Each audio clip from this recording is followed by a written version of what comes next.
A paz do Senhor. O prédio continua fechado, porém nós como igreja continuamos em movimento. E mesmo diante dessa situação, eu creio que Deus ele quer resgatar o que é a igreja. Nós somos a igreja e precisamos estar juntos no mesmo propósito, porque eu creio que Deus ele trabalha por meio de propósitos. Eu creio que Deus ele quer e ele tem algo a nos ensinar diante dessa situação. Precisamos estar firmes, precisamos estar cada dia mais juntos, orando e clamando a Deus. Mas nós não paramos e diante disso vamos continuar aprendendo mais a palavra do Senhor. A escola dominical ela continua nas nossas casas. E nós temos falado muito sobre a oração, a linguagem do céu. Na semana passada, o pastor André ele falou sobre batalha espiritual no âmbito pessoal. E hoje nós iremos falar sobre os ensinamentos de Jesus na oração do Pai Nosso. Essa oração ela é muito conhecida, mas eu tenho certeza que Deus ele é um Deus que renova a cada dia a sua palavra. Eu creio que Deus ele tem sempre algo a nos ensinar. E Lutero fala que não existe oração mais nobre do que a oração do Pai Nosso. Ela é o nosso modelo de oração. É a oração que Jesus nos ensinou. Então que hoje o nosso coração e a nossa mente possam estar voltados a isso. Que possamos entender o valor da oração nas nossas vidas. Que é uma questão de sobrevivência. A oração ela tem que ser diária. E que juntos possamos aprender mais sobre essa oração. E sobre tudo aquilo que Deus ele quer nos ensinar neste momento. E eu convido os irmãos a orarem junto comigo. Deus, em nome de Jesus, eu quero, Senhor Deus, te agradecer pela oportunidade de estarmos aqui, Senhor, juntos, aprendendo mais da Tua palavra. Eu peço, Senhor Deus, que essa palavra venha entrar em nossos corações e que venha gerar frutos. Eu peço, Senhor Deus, que os nossos corações possam estar voltados para Ti, que a nossa mente possa estar cativa à Tua e que o Teu Santo Espírito possa nos ensinar todas as coisas. Deus, vem, Senhor Deus, sobre a Tua igreja e que possamos, Senhor Deus, a cada dia mais colocar em prática tudo aquilo que nós temos aprendido com o Senhor. Fique à vontade em nosso meio. É que eu te peço e já te agradeço em nome de Jesus. Amém. Antes de darmos início, eu quero indicar esse livro. Ele é um livro que os pastores têm indicado bastante e eu tenho lido ele. Ele tem acrescentado muito na minha vida espiritual. E eu incentivo você a investir o seu tempo em leitura, tanto de livros que vão te trazer para mais perto de Deus, mas principalmente a Bíblia. Eu indico essa Bíblia aqui, é a Bíblia de Estudo da Reforma. Ela me ajuda muito nos meus estudos da Bíblia, e se tem uma Bíblia que eu posso indicar para você, é essa. E agora nós vamos começar a falar sobre os ensinamentos de Jesus na oração do Pai Nosso, e ela se encontra na apostila na página 14. Para darmos início, gostaria de falar sobre os evangelhos sinóticos, que são o livro de Mateus, Marcos e Lucas.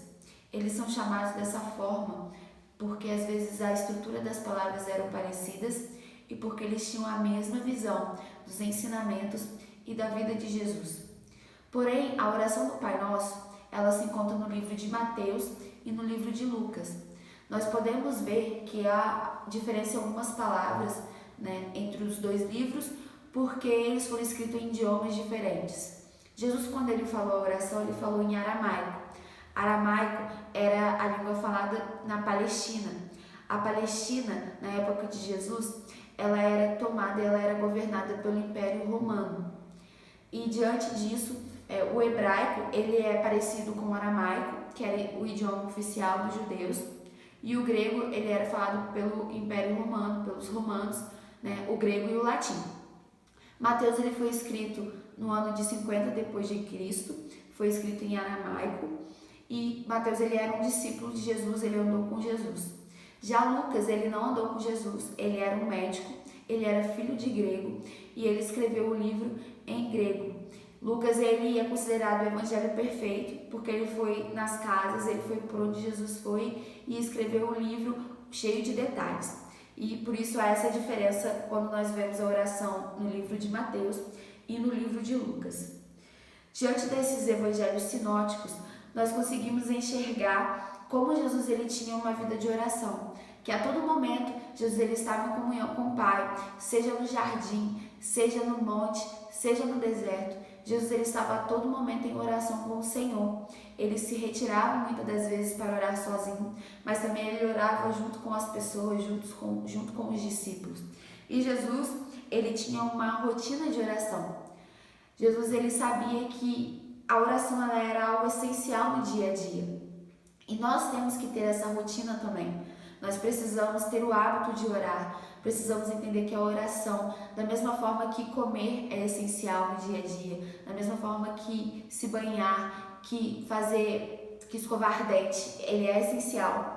Também a oração ela é essencial nas nossas vidas. E tem uma frase muito interessante que fala que se tem alguém que esteve neste planeta que não precisava orar, esse era Jesus. Mas também se teve alguém que a sua vida foi marcada pela oração, esse também foi Jesus. Então Jesus ele investiu boa parte da sua vida em oração. Além disso, ele tinha uma constante comunhão com o Pai. Nós vemos a todo momento Jesus, em tudo que Jesus fazia, ele sempre orava ao Senhor.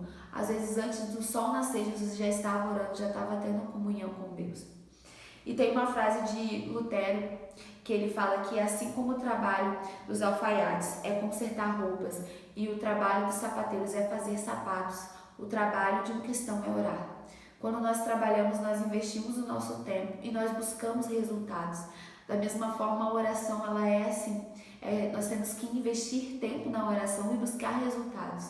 Por isso, a oração ela tem que ser o nosso trabalho na vida de um cristão. No livro de Lucas, no capítulo 11, versículo 1, os discípulos eles pedem para Jesus: Jesus, ensina-nos a orar. Eles não pediram para Jesus ensinar a pregar, eles não pediram para Jesus manifestar os dons, para ensiná-los a manifestar os dons. Eles não pediram para Jesus ajudar a realizar milagres. Eles pediram a Jesus para ensinar a orar, porque eles entendiam que tudo isso era fruto de uma vida de oração, era resultado de uma vida de oração. Então nós temos que aprender a pedir a Jesus para nos ensinar a orar, porque quando nós aprendemos a orar, consequentemente, tudo isso ele é acrescentado na nossa vida e nós somos usados para curar, para transformar. Diante disso, nós conseguimos entender quão essencial a oração é nas nossas vidas. A oração ela é um lugar de encontro. Toda vez que nós vamos nos encontrar com alguém, nós nos preparamos. E nós precisamos também nos preparar para termos um encontro com Deus, para termos esse momento de oração, separarmos esse tempo, para podermos ter esse contato direto com Deus, porque o véu foi rasgado, então nós temos livre acesso hoje para podermos nos encontrar com o Senhor. Oração também é uma oportunidade de termos comunhão com Deus. Comunhão nada mais é do que compartilharmos com o Senhor aquilo que temos vivido, aquilo que temos pensado. Comunhão é nós termos comunicação direta com o Pai, podemos falar com Deus e Ele falar com a gente, porque a oração não é um monólogo, a oração ela é um diálogo, onde nós falamos e Deus também fala. Então nós temos que ter os nossos ouvidos abertos para podermos ouvir a voz do Senhor, e isso é fruto de uma comunhão com Deus. Oração também é um momento de nós nos conectarmos com o Espírito Santo, porque o Espírito Santo, ele nos capacita a amar a Deus acima de todas as coisas e a amar o nosso próximo como a nós mesmos. A oração, ela é uma oportunidade das coisas mudarem, tanto dentro de nós quanto à nossa volta. Nós precisamos constantemente de uma mudança, de uma metamorfose nas nossas vidas, e precisamos reconhecer que nós precisamos ter a nossa mente renovada, assim como está escrito em Romanos no capítulo 12, versículo 2. A nossa mente ela só é renovada quando nós temos uma vida de oração, uma vida de leitura da palavra do Senhor. E da mesma forma que a nossa mente, o nosso coração devem ser moldados pelo Senhor, coisas também precisam ser mudadas à nossa volta. Diante dessa situação que nós estamos vivendo, dessa pandemia, eu creio que Deus ele tem algo a nos ensinar. Como eu falei anteriormente, Deus ele é um Deus de propósito. E eu creio que Deus ele tem algo a nos ensinar através dessa pandemia. Mas nós, como cristãos, devemos nos posicionar e orar. Porque em 2 Crônicas, no capítulo 7, versículo 14, Deus fala que se o meu povo, que se chama pelo meu nome, se humilhar e me buscar, e orar e se converter dos seus maus caminhos, então eu os ouvirei dos céus, perdoarei os seus pecados e sararei a sua terra. Deus, ele requer isso de nós, ele espera um posicionamento de nos humilharmos diante dele, de reconhecermos as nossas fraquezas e de pedirmos que ele venha sobre nós e que ele sare essa nação. Diante disso, quando nós oramos, as coisas têm o poder de serem mudadas, porque para Deus não há impossível. E eu creio que tudo isso que estamos vivendo é para que nós possamos aprender a confiar e a depender do Senhor. A oração, ela também é um meio para que as bênçãos de Deus nos alcancem, tanto para nosso benefício quanto para o benefício do nosso próximo. Eu creio que tudo aquilo que Deus nos dá é uma oportunidade de testemunharmos aquilo que Deus fez e aquilo que Deus pode fazer também na vida de outra pessoa. E a oração, ela é o que nos leva a permanecer em Cristo. Há uma diferença entre permanecer e entrar na presença de Deus. Se nós pedimos para entrar na presença de Deus é porque uma vez nós saímos dela. Então Deus, ele nos leva e ele nos pede para que nós venhamos a permanecer nele. Porque na palavra de Deus diz em João 15 que se nós permanecemos nele e ele permanecer em nós, nós daremos frutos. E o fruto é andar em amor. Há uma diferença entre fruto e entre sermos usados para a cura através de dons do Espírito. Até porque a jumenta, ela foi usada por Deus, mas ela não foi usada para manifestar o amor de Deus na vida das pessoas. Então o fruto é andarmos em amor. E Deus, ele é amor. O andar em amor, na verdade, é andarmos juntamente com Deus. É fazermos a diferença na vida das pessoas. É alcançarmos a vida das pessoas.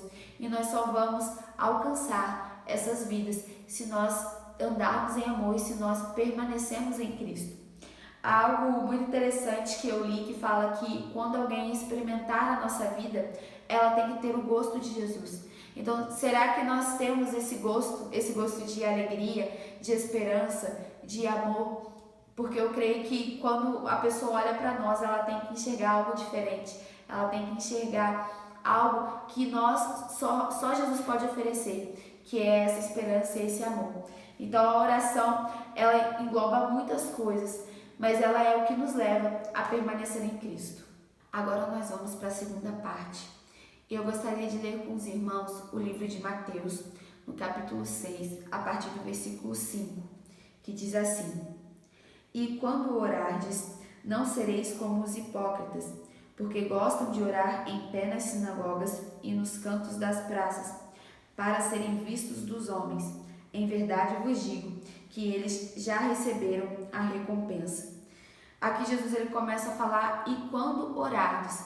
Então dá a entender que não é se você orar, não é uma opção, é algo que nós devemos fazer.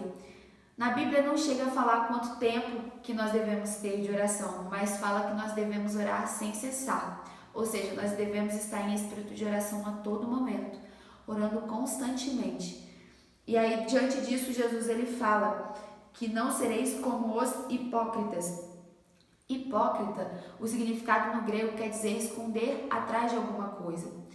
E os atores, na época dos teatros antigos, eles usavam máscaras com um sorriso e que seguravam um pauzinho. E diante disso, eles poderiam estar segurando essa máscara sorrindo, mas talvez atrás da máscara eles estivessem chorando. E quando Jesus, ele fala isso, ele quer dizer sobre uma vida de aparência.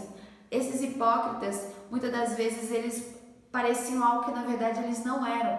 Quando Jesus, ele fala disso, ele fala dos fariseus, ele fala dos escribas. E eu queria ler com vocês Mateus, o capítulo 23, no versículo 27, que diz assim: Ai de vós, escribas e fariseus, hipócritas, porque sois semelhantes aos sepulcros caiados, que por fora se mostram belos, mas interiormente estão cheios de ossos de mortos e de toda imundícia. Eles faziam isso para impressionar os outros. E os fariseus, eles tinham o costume de orar 3 vezes ao dia. Nas sinagogas, nos templos, quando eles iam ter as reuniões dele, geralmente era feita todo mundo sentado. E os mestres, eles ensinavam sentados também. E quando eles pediam para um fariseu orar, eles faziam questão de se levantar e de mostrar para as pessoas que eles estavam orando. E as pessoas olhavam e ficavam falando, nossa, como era bonita a oração, como é o homem de Deus. Mas, na verdade, Deus sabia o que estava por dentro do coração deles. Tanto nas sinagogas quanto nas praças, quando dava o horário deles orarem, eles faziam questão de mostrar para as pessoas que eles estavam orando. Mas Jesus, ele fala, voltando ao capítulo 6, no versículo 5, porque eles faziam isso para serem vistos dos homens. A motivação, a finalidade deles fazerem o que eles faziam era para eles serem reconhecidos pelas pessoas. E Jesus fala que eles são semelhantes a sepulcros caiados, que por fora podem ser bonitos, mas na verdade estão mortos por dentro. Então, Jesus, ele pede para a gente evitar isso, evitar as nossas orações serem para mostrar para as pessoas, tentar mostrar que nós oramos bonito, que queremos mostrar que somos homens e mulheres de Deus. E só Jesus, ele conhece o nosso coração. Então, isso tem que ser evitado dentro de nós. E Jesus, ele continua falando, tu, porém, quando orares, entra no teu quarto e fechada a porta, orarás a teu pai, que está em secreto, e teu pai que vem em secreto te recompensará. Jesus, em nenhum momento, ele proíbe nós estarmos orando em comunhão com as pessoas, né? Nós temos que orar, nós temos que ter o nosso momento de orarmos com os outros, de orarmos uns pelos outros, mas nós temos também que ter o nosso momento no secreto, que é o que ele fala aqui. Nós devemos ter o nosso momento em nos retirarmos, tirarmos um tempo para termos totalmente o nosso relacionamento com o Senhor, de rasgarmos as nossas vestes, de nos abrirmos diante de Deus. Isso é necessário numa vida de oração. Jesus continua falando no versículo 7, e orando, não useis de vãs repetições, como os gentios, porque presumem que pelo seu muito falar serão ouvidos. Aqui ele está falando sobre repetirmos orações como mantra. Os gentios, os pagãos daquela época, eles tinham também as suas religiões, porém eles repetiam achando que pelo muito falar eles seriam respondidos. E existe um exemplo no livro de 1 Reis, no capítulo 18, de Elias e os profetas de Baal, que Elias, eles queriam ver qual era o Deus verdadeiro, e diante disso eles levantam 2 altares, eles levantam um altar e os profetas de Baal levantam um outro altar, e eles iam orar para que o Deus deles mandasse fogo do céu, e o fogo que caísse do céu, eles iriam ver qual era o Deus verdadeiro. E os profetas de Baal começaram a orar e repetiam, responde-nos, responde-nos, responde-nos, e nada do Deus dele responder, do Deus Baal. E aí Elias, ele até zomba deles, fala assim, pode ser que o Deus de vocês esteja dormindo, ou esteja fazendo alguma coisa, esteja meditando. E eles chegavam a se retalhar, a se cortar para chamar a atenção desse Deus, mas nada aconteceu. E aí Elias, ele vai e pede para encher 4 cântaros de água e para derramar 3 vezes sobre o holocausto e a lenha. E Elias vai e ora ao Senhor e fala, Deus, responde-nos para que eles saibam que há Deus em Israel. E na mesma hora o fogo cai sobre o altar. Então aqui é um exemplo para que a gente possa entender essa diferença das vãs repetições. Há uma diferença entre a repetição e entre perseverar na oração, porque Jesus, ele nos chama a perseverar. No versículo 8 fala, não vos assemelheis, pois a eles, porque Deus, o vosso Pai, sabe o que tendes necessidade antes que lhe peçais. A questão da perseverança é sabermos orar, falar com o Senhor, tentar entender. Talvez Deus, ele não esteja te respondendo, talvez não é o tempo dele te responder, mas nós, em perseverança, precisamos nos posicionar e tentar entender aquilo que Deus quer nos ensinar. É aprender a orar diante da Bíblia, daquilo que a Bíblia nos ensina. Jesus aqui fala que Deus, ele sabe o que nós temos necessidades. Mas então por que nós devemos orar se Deus, ele já sabe de todas as coisas? Na verdade, Deus não é Deus que precisa da nossa oração, é nós que precisamos da oração, porque é a oração que nos leva para mais perto do Senhor e é a oração que nos faz entender a vontade de Deus sobre as nossas vidas. Deus, ele requer de nós integridade e sinceridade de coração, como está escrito em 1 Reis, no capítulo 9, versículo 4. E Deus ele também requer um espírito quebrantado, um coração compungido e contrito. Isso se encontra no Salmo 51 e 17.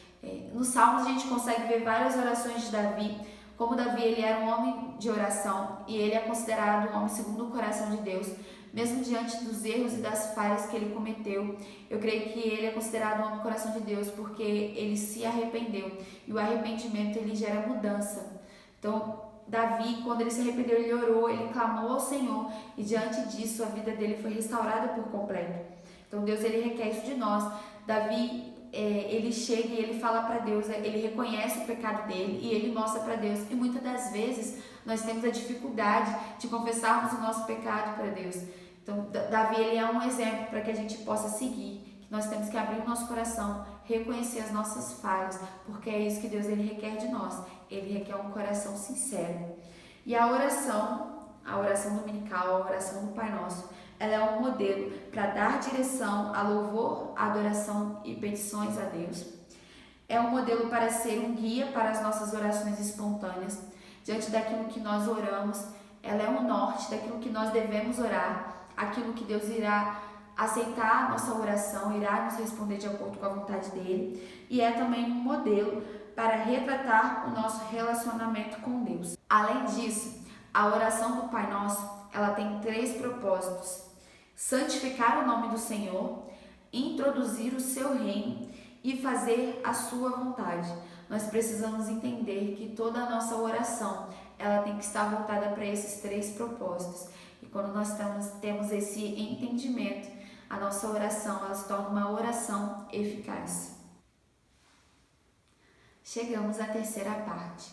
E agora nós vamos entrar na oração do Pai Nosso, a oração que Jesus nos ensinou. E ela também é conhecida como oração dominical.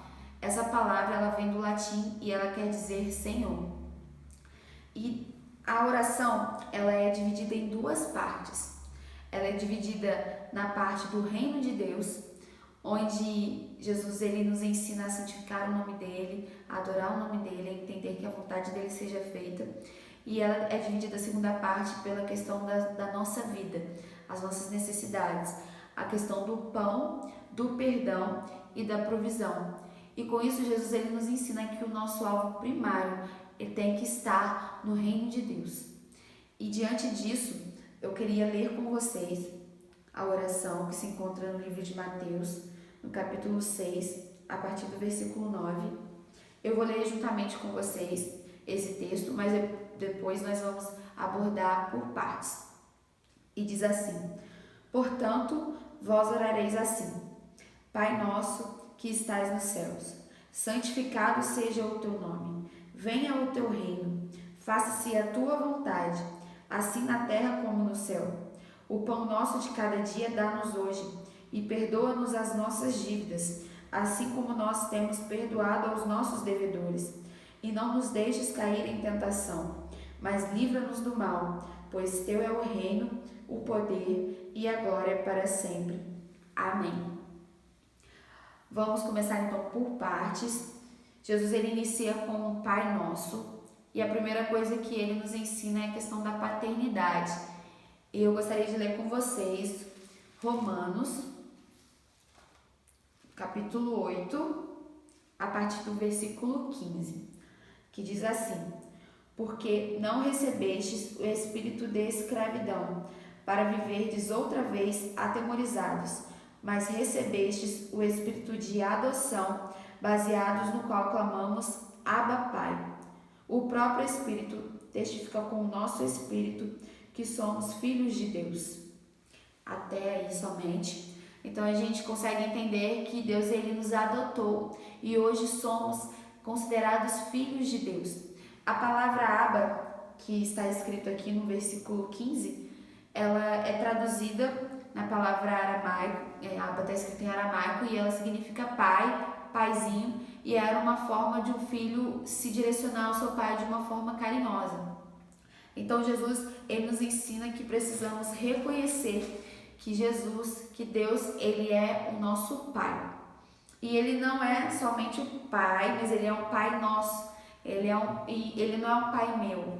Ele é um pai que está disponível para todos. E muitas pessoas elas têm dificuldade de reconhecer Deus como um pai. Talvez pelo relacionamento que tem com o pai físico ou porque não conheceu o pai. Mas Deus ele nos convida a termos essa intimidade com ele.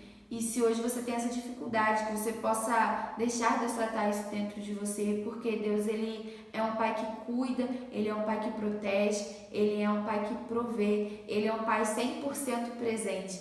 E por mais que você não tenha um pai presente, ele é um pai que sempre está disposto a te ouvir, a falar contigo e a cuidar de você em todos os momentos. E como eu falei, ele é um pai nosso, então nós devemos compartilhar isso. Da mesma forma que hoje nós recebemos Deus como um pai, nós precisamos compartilhar isso com outras pessoas, para que elas venham conhecer o Deus de amor que nós conhecemos.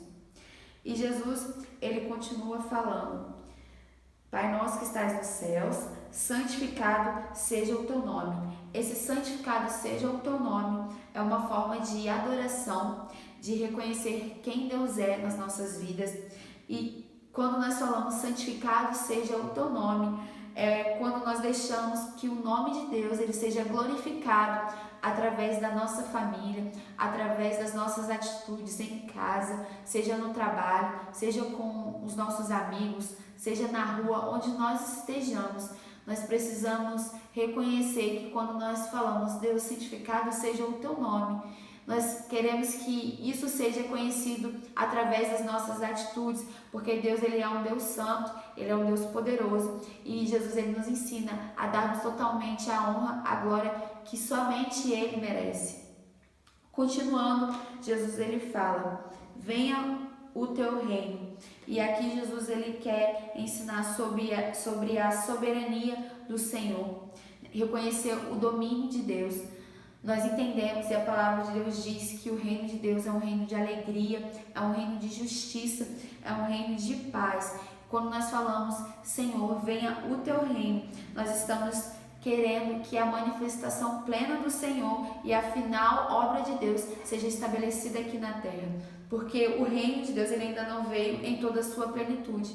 Mas nós, como filhos de Deus, nós temos a missão de expandir o evangelho do Senhor. Nós fomos chamados a ir por todo mundo e pregar o evangelho a toda criatura. Então, quando nós falamos, Senhor, venha o teu reino, nós estamos nos colocando à disposição para que o nome de Jesus seja conhecido. E eu queria ler com vocês Romanos também, no capítulo 8, versículo 19, que diz: a ardente expectativa da criação aguarda a revelação dos filhos de Deus. E Jesus ele nos chama a isso, para nós nos revelarmos como filhos de Deus. Quando nós nos reconhecemos como amados do Senhor, adotados por Ele, nós precisamos reconhecer que somos chamados a alcançar vidas para que o reino de Deus seja estabelecido, assim como Ele é estabelecido no céu. Continuando, Jesus ele fala: faça-se a tua vontade. Essa parte, eu creio que é uma parte que muitas das vezes nós falamos, nós oramos ao Senhor, mas nós não damos a devida importância a isso, o quão forte isso é. Quando nós falamos, seja feita a tua vontade, nós estamos falando que a vontade de Deus é a vontade que deve prevalecer. E diante disso, há um tempo atrás eu tive uma experiência em que eu fui no hospital com mais 2 amigos e nós estávamos orando pelas pessoas para que elas fossem curadas, mas estávamos orando também para que a vontade de Deus fosse feita naquele lugar. E nós fomos parar num leito onde estava um homem. Ele estava, eu creio que ele já estava em coma, e estava a família dele lá, tinha 2 pessoas, e a gente foi orar por ele. E durante essa oração, uma amiga que estava comigo, ela falou assim: Senhor, que a tua vontade seja feita. E quando ela terminou de falar isso, o homem veio a falecer. A gente ficou meio sem entender na hora o que tinha acontecido, mas a família ela agradeceu e depois a gente foi embora e a gente começou a refletir sobre isso, né? Quantas vezes nós falamos: Deus, seja feita a sua vontade, e quando a vontade de Deus é feita, a gente fica espantado diante disso. Nós precisamos entender que a vontade do Senhor, ela é boa, ela é agradável e ela é perfeita.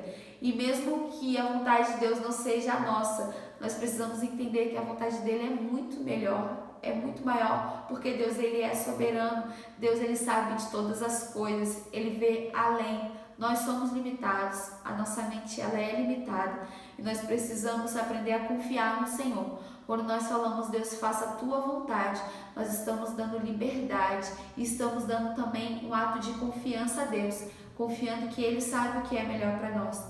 E diante disso, quando nós falamos que a vontade do Senhor, ela é boa, agradável e perfeita, nós só vamos experimentar essa vontade quando nós andarmos em obediência. A obediência, ela faz parte do Evangelho do Senhor. Muitas das vezes, Deus, ele vai nos colocar algo em nosso coração para a gente fazer e que a gente não vai querer fazer, mas precisamos andar em obediência e entender que se ele colocou isso no nosso coração, é para que outras pessoas sejam alcançadas, é para que vidas venham a conhecê-lo. E a gente pode começar a colocar desculpas, como: Senhor, eu não sei falar, Senhor, eu não sei o que fazer, eu não sou capaz.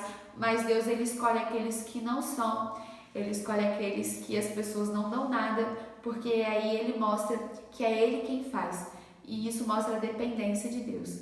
Por isso nós precisamos entender que a vontade do Senhor, ela é que deve prevalecer. E devemos pedir a Deus que os seus planos e os seus propósitos sejam completamente cumpridos, porque no céu a vontade de Deus, ela é cumprida perfeitamente e plenamente. Então devemos ter esse desejo de buscar, entender que a vontade do Senhor, ela é muito melhor do que a nossa, e ter essa ousadia e essa coragem que Jesus nos ensina a orar, falando: Deus, que a tua vontade, ela seja feita. Mesmo que eu não entenda, que eu possa confiar e ter a fé de que o Senhor sabe o que é melhor para mim. E quando Jesus, ele começa a falar na segunda parte, que é a questão da nossa vida, que é a questão do pão, do perdão e da provisão, Jesus, ele quer nos ensinar também a pedir, porque pedir é importante. É claro que nós devemos agradecer ao Senhor, devemos ter um coração grato a Deus todos os dias, agradecer por tudo que nós temos, por tudo que nós somos, por toda a obra que ele tem feito nas nossas vidas. Mas também Jesus, ele nos ensina a pedir e ele nos incentiva a isso. E eu queria ler com vocês Mateus capítulo 7, a partir do versículo 7. Eu cheguei a compartilhar isso também com a minha célula. Foi uma célula, eu creio que Deus, ele acrescentou muito nesse dia, porque é algo que nós devemos entender. E diz assim: pedi e dar-se-vos-á, buscai e achareis, batei e abrir-se-vos-á. Pois todo o que pede recebe, o que busca encontra, e a quem bate abrir-se-lhe-á. E o texto, né, a legenda está escrito assim: Jesus incita a orar, Jesus incentiva a orar, a pedir. Então, diante disso, Jesus, ele começou a falar no meu coração: Camila, você precisa aprender a pedir. E aí eu comecei a orar em cima disso. Eu falei: Senhor, o que eu devo pedir? Porque eu não quero pedir coisas no meu coração, eu quero pedir de acordo com a tua vontade. E tem um versículo que fala que nós pedimos mal, nós não recebemos porque nós pedimos mal, porque pedimos para esbanjar dos nossos próprios prazeres. Mas Jesus, ele quer que a gente aprenda a pedir da forma correta. E aí Jesus começou a falar comigo e eu tentando entender. E antes de Jesus, ele falar sobre essa oração de nós pedirmos, de nós buscarmos, porque todo aquele que pede recebe, todo aquele que busca encontra, Jesus, ele fala que nós devemos ser luz do mundo. Então, quando Jesus, ele fala sobre aprendermos a pedir, tudo que nós vamos a pedir é para o benefício do próximo, para que possamos ter a estratégia necessária para que a gente venha ser luz do mundo. Diante de tudo isso que está acontecendo no mundo, né, Deus, ele nos chama para sermos luz, para podermos clarear a vida das pessoas com a luz de Jesus que habita em nós. Então Jesus, ele começou a falar no meu coração sobre isso. E um dia, antes de eu dormir, eu estava orando e eu falei: Deus, através das características que o Senhor me deu, eu peço que o Senhor possa me ajudar a poder contribuir para o teu reino, essas características. E quando eu terminei de falar isso, Jesus ele falou assim para mim: Camila, agora você está aprendendo a pedir. Porque o que eu pedi não foi para benefício próprio, não foi para esbanjar dos meus prazeres, mas foi para que isso fosse acrescentado para o reino de Deus. Estamos chegando à última parte do nosso estudo. E como eu falei anteriormente, a oração é dividida em duas partes. Agora nós vamos falar sobre a parte da nossa vida, das questões da petição do pão, da provisão e do perdão. E Jesus ele fala assim: o pão nosso de cada dia dá-nos hoje. E Jesus ele quer falar sobre a questão da provisão de cada dia, daquilo que Deus ele tem totalmente a disponibilidade de prover sobre nós. Eu queria ler com vocês Mateus capítulo 6, a partir do versículo 25, que diz assim: por isso vos digo, não andeis ansiosos pela vossa vida, quanto ao que haveis de comer ou beber, nem pelo vosso corpo, quanto ao que haveis de vestir. Não é a vida mais do que o alimento, e o corpo mais do que as vestes? Observai as aves do céu. Não semeiam, não colhem, nem ajuntam em celeiros. Contudo, vosso Pai Celeste as sustenta. Porventura não valeis vós muito mais do que as aves? Qual de vós, por ansioso que esteja, pode acrescentar um côvado ao curso da sua vida? E por que andais ansiosos quanto ao vestuário? Considerai como crescem os lírios do campo. Eles não trabalham nem fiam. Eu, contudo, vos afirmo que nem Salomão, em toda a sua glória, se vestiu como qualquer deles. Ora, se Deus veste assim a erva do campo, que hoje existe e amanhã é lançada no forno, quanto mais a vós outros, homens de pequena fé. Portanto, não vos inquieteis dizendo, que comeremos, que beberemos, ou com que nos vestiremos, porque os gentios é que procuram todas estas coisas. Pois vosso Pai Celeste sabe que necessitais de todas elas. Buscai, pois, em primeiro lugar o seu reino e a sua justiça, e todas estas coisas vos serão acrescentadas. Portanto, não vos inquieteis com o dia de amanhã, pois o amanhã trará os seus cuidados.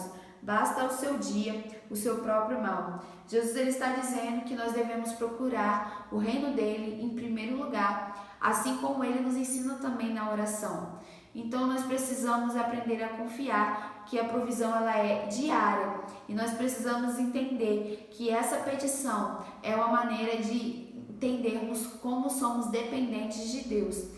Buscar a Deus pelas nossas necessidades é uma marca de humildade e dependência nele. E a nossa petição, ela nos leva para mais perto do Senhor, porque nós entendemos que tudo vem dele e que tudo é para ele. E aqui Jesus, ele fala nessa parte que nós devemos buscar em primeiro lugar, porque o reino de Deus, porque as demais coisas serão acrescentadas. O que seriam todas essas coisas? O que temos para comer, o que temos para vestir, o que temos para beber. Precisamos confiar que Deus é um Deus que provê. E isso tem que ser diário, todo dia. Assim como Jesus ele fala, basta ao seu dia o seu próprio mal. E diante disso, Jesus ele continua falando. E perdoa-nos as nossas dívidas, assim como nós temos perdoado aos nossos devedores. A palavra que Mateus ele diz aqui é dívidas, e nós vamos ver no livro de Lucas que ele fala pecados. E essa é a diferença, porque como eu falei anteriormente, Mateus ele foi escrito em aramaico e Lucas foi escrito em grego. Eu queria acrescentar nesse estudo que a palavra debita, no aramaico ela quer dizer dívidas, e realmente ela quer dizer dívidas diante de Deus. Só que quando essa palavra ela é traduzida para o grego, ela se torna uma palavra que quer dizer relacionada a obrigações financeiras. Por isso Lucas, ele troca essa palavra para martias, que em português quer dizer pecados. Mas tanto pecados quanto dívidas quer dizer a mesma coisa, que é dívida diante do Senhor. E quando nós falamos, perdoa as nossas dívidas, assim como nós temos perdoado aos nossos devedores, se nós formos ler no versículo 14 do capítulo 6, Jesus ele diz assim: porque se perdoardes aos homens as suas ofensas, também vosso Pai Celeste vos perdoará. Se, porém, não perdoardes aos homens as suas ofensas, tampouco vosso Pai vos perdoará as vossas ofensas. Isso acaba soando como uma condição, mas Jesus ele quer dizer que quando nós somos transformados por Deus, quando nós nascemos de novo, quando nós reconhecemos que somos filhos de Deus, quando o Espírito Santo de Deus ele habita dentro de nós conseguimos perdoar o nosso próximo. Perdoarmos o nosso próximo é uma evidência de que fomos perdoados por Deus. Por isso nós precisamos entender que todos nós somos falhos, todos nós somos carecidos da graça de Deus, da misericórdia do Senhor sobre as nossas vidas. E nós precisamos ter esse coração perdoador. Se nós oramos e falamos, Jesus, eu quero ser como o Senhor. Quando alguém faz algo para você, você precisa ter esse coração perdoador também. Independente se você está certo ou se você está errado, Jesus ele nos convida a orar. E Pedro ele fala, Senhor, quantas vezes nós devemos perdoar? 7 vezes? E aí Jesus ele fala, não só 7 vezes, mas 70 vezes 7. Então nós devemos ter esse coração perdoador quantas vezes forem necessárias, porque Jesus ele nos perdoa quantas vezes são necessárias, diante de tudo aquilo que nós fazemos que desagrada o coração dele. Mas precisamos ter um coração arrependido, porque há uma diferença entre arrependimento e entre remorso.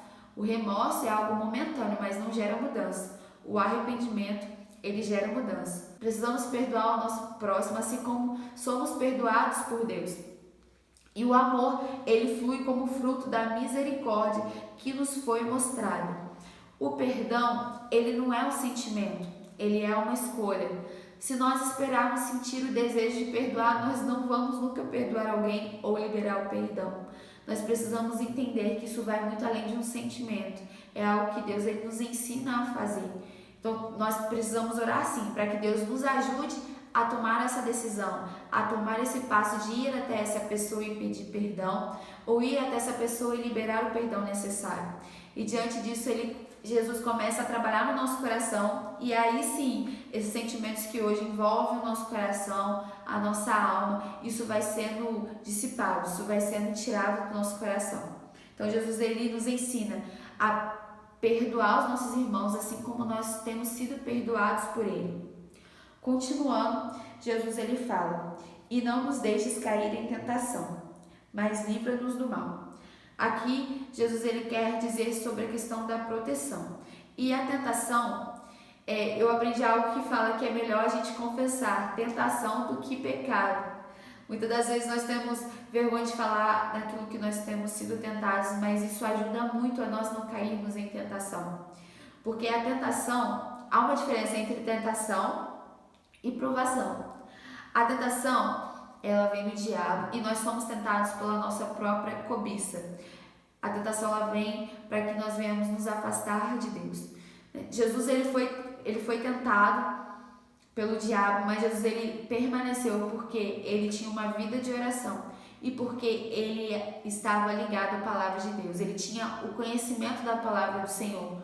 Por isso o conhecimento da palavra ela é tão importante, porque o diabo ele também sabe a Bíblia. Só que Jesus, da mesma forma que o diabo ele tentava fazer com que Jesus caísse, Jesus ele batia de frente com a palavra do Senhor também. Por isso nós devemos estar sempre vigilante, vigiando e orando em todo momento, para que nós não venhamos cair em tentação, porque o nosso espírito ele está pronto, mas a nossa carne ela é fraca. Por isso nós devemos alimentar a cada dia o nosso espírito, e com isso nós não iremos cair em tentação. Já a aprovação, ela faz com que a nossa fé ela seja provada, ela seja renovada, e para que a gente venha se achegar mais perto do Senhor. A aprovação, Deus ele permite a aprovação para que possamos nos achegar mais a Ele, para que possamos amadurecer nele. Então existe essa diferença entre tentação e entre provação. Continuando, Jesus ele fala, pois teu é o reino, o poder e a glória para sempre. Amém. E aqui Jesus ele termina a oração do Pai Nosso, essa oração modelo. Quando ele fala teu é o reino, o poder e a glória para sempre, Jesus ele está reconhecendo a soberania do Senhor, que Deus ele é um Deus onipotente, onisciente, onipresente. Aqui está tendo uma declaração que responde com perfeição a todo o conteúdo da oração do Pai Nosso. Na verdade, Deus ele está fechando totalmente, da mesma forma que nós começamos a oração, dizendo santificado seja o teu nome. Da mesma forma estamos também terminando, dando todo o poder, toda a glória ao Senhor eternamente. E o amém, na verdade, quer dizer assim seja. E diante dessa oração que Jesus ele nos ensina, da mesma forma que nós falamos muito oração, né, tudo isso que nós temos aprendido, isso precisa ser colocado em prática. Na apostila falamos muito de oração, mas oramos pouco. As reuniões de oração geralmente possuem baixa frequência e isso precisa ser mudado. Nós não devemos aprender somente sobre oração, mas nós devemos orar. E a gente aprende muito mais quando nós colocamos em prática. E tem uma frase que diz assim, que o amor está no centro do nosso relacionamento com Deus. É a essência da salvação e o fundamento para entendermos a oração. Nós só vamos entender a oração quando nós colocarmos o amor de Deus sobre as nossas vidas, quando nós entendermos o amor ágape, esse amor incondicional. Nós entenderemos que somos amados por Deus e como é essencial ter uma vida de oração. Na apostila também fala sobre os principais momentos da oração de Jesus. E aqui eu vou citar alguns que fala: Jesus orou quando ele foi batizado, que se encontra no livro de Lucas capítulo 3, versículo 21 e 22. Jesus ele se retirava para orar quando a multidão procurava apenas atrás de milagres, que se encontra no capítulo de Lucas, capítulo 5, versículo 15 e 17. E muitas das vezes nós somos como essa multidão. Nós vamos até Jesus procurando milagres, procurando coisas para as nossas vidas. E isso vai muito além. Nós não devemos procurar Jesus somente para algo em troca, para benefício próprio. Jesus ele é a fonte de tudo. Então nós devemos entender que nós devemos buscar a Deus, porque Ele deu tudo a nós. A salvação ela está aí para as nossas vidas. Jesus ele é a fonte de tudo. Nós devemos buscar o Senhor pelo que Ele é e não pelo que Ele pode nos dar. E se Deus fizer, Ele continua sendo Deus. Se Ele não fizer, Ele continua sendo Deus. E Deus ele é bom em todo tempo, e em todo tempo Deus é bom. Por isso, nós não devemos ser como essa multidão que busca Jesus somente por milagres, por coisas para as nossas vidas, mas porque Deus ele é. E continuando, Jesus ele orou uma noite inteira antes de escolher os 12 apóstolos. Diante de uma decisão, assim como Jesus, nós devemos orar, pedir a direção do Senhor. Isso se encontra no livro de Lucas, capítulo 6, versículo 12 e 13. Jesus orou também quando queria saber quem tinha discernimento espiritual. Se encontra em Lucas, capítulo 9, versículo 18 e 20. Entre outros momentos aqui em que Jesus ele teve um momento de oração com Deus, com o Pai. Eu queria terminar falando sobre uma frase que diz que Deus governa a terra em parceria com o seu povo, que reina com ele por meio da oração. Deus ele nos chama a reinar juntamente com ele, mas nós só conseguiremos isso se nós nos posicionarmos e termos uma vida de oração. Eu espero que esse estudo ele tenha acrescentado na sua vida. Eu espero que da mesma forma que Deus tem falado e ministrado ao meu coração sobre a importância da oração e quão importante é aprendermos a orar de acordo com a oração que Jesus nos ensinou, que é a oração perfeita, a oração modelo, que a partir de hoje você possa entender que essa oração ela serve para que possamos orar de acordo com a vontade do Senhor, e essa ela é uma oração eficaz, é a oração que Deus nos responde, é a oração que nos chega mais para perto de Deus, porque nós aprendemos a santificar o nome do Senhor, a introduzir o seu reino, a fazer a sua vontade e a entender a importância de pedirmos a Deus de acordo com o seu querer, de acordo com o propósito do Senhor. Que Deus os abençoe e até a próxima.